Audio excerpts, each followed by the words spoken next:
Programme bold reports with बतूल राजपूत में बातचीत में ब्यूरो चीफ लाहौर रिजवान नकवी ने बताया कि आमिर करीम खान साबिक चीफ मिनिस्टर पंजाब उस्मान बुज़दार के करीबी अफसर हैं, बतौर पर्सनल स्टाफ ऑफिसर काम कर चुके हैं।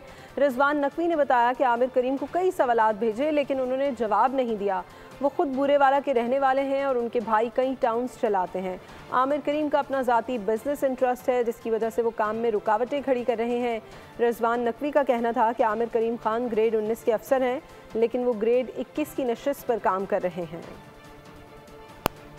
सरदार उस्मान बुज़दार के साथ भी ये बतौर पर्सनल स्टाफ ऑफिसर के तौर पे काम कर चुके हैं। उससे पहले ये ऐवान वज़ीर आला में तैनात थे। ये सरदार उस्मान बुज़दार का जो वज़ारत आला का दौर है उसमें यहाँ पे डिप्टी कमिश्नर भी रहे। आमिर करीम साहब जो कि वहाँ पे कमिश्नर हैं, जनवरी में वो कमिश्नर लगे थे, उनसे मैंने रब्ता किया, उन्हें कॉल्स भी की, उनको सवालनामा भी बना के भेजा। जो कंपनी वहाँ पे काम कर रही है उसको किस तरह से आप जिज कर रहे हैं और उस कंपनी को उसका कॉन्ट्रैक्ट टर्मिनेट करने के लिए आप किस तरह से उससे पर्सनल हुए हुए हैं। लेकिन उनकी जानिब से अभी तक इस पे किसी भी किस्म का रिप्लाई नहीं दिया।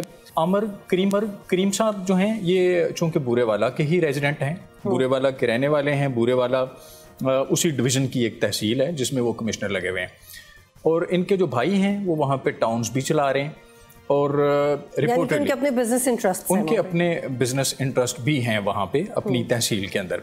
वो ग्रेड 19 के एक्स PCS अफसर हैं लेकिन वो ग्रेड 21 की सीट के ऊपर काम कर रहे हैं।